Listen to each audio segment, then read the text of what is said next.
Λοιπόν, ξεκινούμε λοιπόν από αυτό που είχαμε σταματήσει για να φτιάξουμε πάνω σε αυτό τώρα το πλακάκι. Εκείνο το οποίο ήθελα να προσέξετε πάρα πολύ εδώ είναι το εξής, ότι εάν βάλετε τον κέρσορα πάνω σε κάποιο τμήμα ή σε κάποιο σημείο, σας δείχνει το όνομά του. Οπότε, αν δείτε εδώ σε κάποια σημεία, υπάρχουν 2 σημεία το ένα πάνω στο άλλο ή σε κάποια και 3. Αυτό δεν το θέλουμε να υπάρχουν τόσα πολλά όταν θα δημιουργούμε τα συμμετρικά, γιατί θα βαρύνει πάρα πολύ το σχέδιο και θα τα χάσουμε κάποια στιγμή από τα πολλά το ένα πάνω στο άλλο.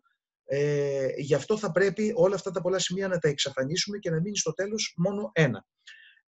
Άρα αυτό το κρατάμε στην άκρη του μυαλού μας και θα δούμε πώς θα το κάνουμε στην πορεία. Έχοντας λοιπόν έτοιμο το σχέδιο, θα πάρουμε το εργαλείο του πολυγώνου και θα σχεδιάσουμε πάνω σε αυτό το σχέδιο ένα πολύγωνο που θα είναι το πλακάκι μας, η ψηφίδα μας δηλαδή, με την οποία θα δημιουργήσουμε την πλακόστρωση. Έτσι, ο σχεδιασμός του είναι πάρα πολύ απλός. Πατάμε πάνω σε αυτά τα σημεία που έχουμε ήδη.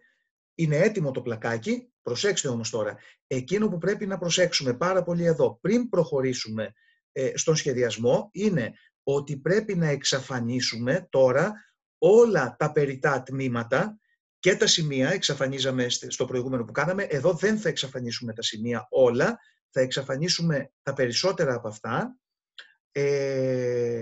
Θα κρατήσουμε όμως κάποια, γιατί εδώ το τρίτο μέρος μετά που θα φτιάξουμε την πλακόστρωση θα γίνει με τη βοήθεια κάποιων σημείων. Δεν μπορούμε δηλαδή να προχωρήσουμε χωρίς να έχουμε σημεία. Πάω λοιπόν εδώ στα εργαλεία τώρα και επιλέγω να τακτοποιηθούν όλα αυτά κατά τύπο αντικειμένου, έτσι ώστε να έχουμε μαζεμένα όλα τα πολύγωνα, όλα τα τμήματα, όλα τα σημεία κτλ. Για να μπορέσουμε να τα διαχειριστούμε. Εδώ διανύσματα δεν έχουμε. Έτσι, έχουμε λοιπόν εδώ διάφορα τμήματα. Θα πάρω λοιπόν εδώ τώρα να κρατήσω το πολύγωνο και να εξαφανίσω όλα τα περιττά. Παίρνω λοιπόν ένα-ένα και εξαφανίζω ό,τι δεν θέλω. Τα τμήματα αυτά με τις διακεκομένες γραμμές προς το παρόν δεν τα εξαφανίζω, τα κρατάω. Πάω λοιπόν και εξαφανίζω όλα τα υπόλοιπα τμήματα. Βλέπετε, τα εξαφανίζω πατώντας, κάνοντας κλικ στον κύκλο που είναι αριστερά από το κάθε τμήμα. Εδώ δεν φαίνεται πάρα πολύ λίγο ότι εξαφανίζεται κάποιο τμήμα εδώ στο σχέδιο, αλλά δεν φαίνεται πάρα πολύ, δεν είναι πολύ καλά ορατό, γιατί αυτά είναι τα μαύρα τμήματα που είναι κάτω από τις πλευρές του πολυγώνου που είχα σχεδιάσει. Έτσι. Άρα, ακόμη και αν δεν φαίνεται ότι κάτι εξαφανίζεται, αν δεν σας είναι δηλαδή πάρα πολύ ορατό, έτσι, βλέπετε ότι αν το δείτε προσεκτικά θα δείτε ότι κάτι χάνεται κάθε φορά. Έτσι, λοιπόν, έχω εξαφανίσει λοιπόν όλα τα τμήματα, αλλά δεν θέλω ούτε τις πλευρές του πολυγώνου. Βλέπετε ότι μέσα στο κυκλάκι το χρώμα που έχει είναι και το χρώμα του τμήματος. Αυτό βλέπετε εδώ ήταν γκρι, ήταν δηλαδή τα μαύρα τμήματα. Αυτά τώρα εδώ βλέπετε είναι μπορντό, καφέ, τέλος πάντων ένα χρώμα κοκκινοπό, έτσι, που είναι οι πλευρές του πολυγώνου. Εδώ λοιπόν εξαφανίζω και τις πλευρές του πολυγώνου. Δεν θέλω να υπάρχουν οι πλευρές του πολυγώνου στο τελικό που θα κάνουμε.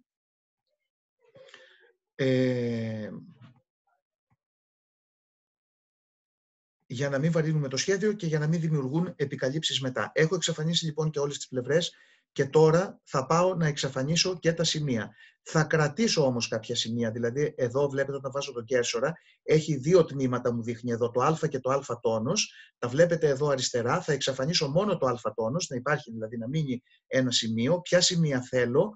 Θέλω τα σημεία, είδατε αυτό, έκανα το λάθος, να το κάνω με επιλεγμένο το εργαλείο του πολυγώνου, ενώ έπρεπε να το κάνω με επιλεγμένο το βελάκι, το εργαλείο δηλαδή επιλογής και μετακίνησης.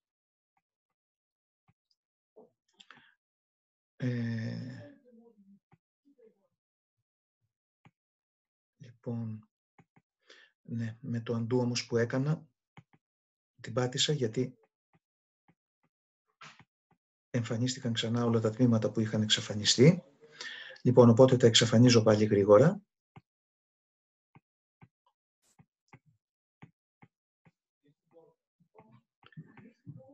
Λοιπόν, και από τα σημεία είπαμε θα κρατήσουμε Αυτά μπορείτε βεβαίως να τα εξαφανίσετε και πολλά μαζί, έτσι, να σας το πω και αυτό, κάνοντας κλικ πάνω σε ένα τμήμα και με πατημένο το Shift κάνετε σε ένα παρακάτω, όπως βλέπετε τα επιλέγει όλα μαζί και μετά κάνοντας δεξί κλικ επιλέγετε το δείξε το αντικείμενο, έτσι άρα με αυτόν τον τρόπο μπορούμε να τα εξαφανίσουμε όλα μαζί.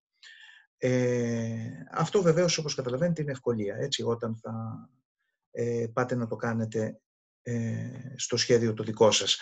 Λοιπόν, οπότε θα κρατήσω μόνο τις 3 κορυφές του αρχικού τριγώνου. Να, τώρα δεν φαίνεται το αρχικό τρίγωνο. Ας εμφανίσω ξανά για όσοι θα το χρειαστούμε. Έτσι. Θα κρατήσω λοιπόν τις 3 κορυφές του αρχικού τριγώνου, αλλά θα κρατήσω όμως, προσοχή, ένα σημείο σε κάθε μία από αυτές τις κορυφές. Έτσι. Εδώ λοιπόν στην κορυφή Β βλέπουμε ότι υπάρχει μόνο ένα σημείο το Β, άρα είμαστε OK. Στην κορυφή Γ όμως βλέπετε ότι υπάρχουν άλλα 2 σημεία, το Β τόνος και το Β τόνος 1, τα οποία θα τα εξαφανίσω και αυτά. Λοιπόν, και από εκεί και πέρα μετά θα εξαφανίσω και όλα τα υπόλοιπα σημεία. Μπορώ λοιπόν όλα τα υπόλοιπα να τα επιλέξω όλα μαζί. Είπαμε επιλέγω το πρώτο, με το Shift πατημένο επιλέγω το τελευταίο και με δεξί κλικ μετά επιλέγω δείξε το αντικείμενο, μου εξαφανίζει όλα τα σημεία, έκανα λάθος και εξαφάνισα και το Γ. Λοιπόν, το Γ το ξαναεμφανίζω. Οπότε είμαστε τώρα εντάξει εδώ. Το μόνο που έχουμε να κάνουμε είναι να επιλέξουμε εδώ το εργαλείο, να επιλέξουμε το πολύγωνο και να κάνουμε το χρώμα του να είναι γεμάτο.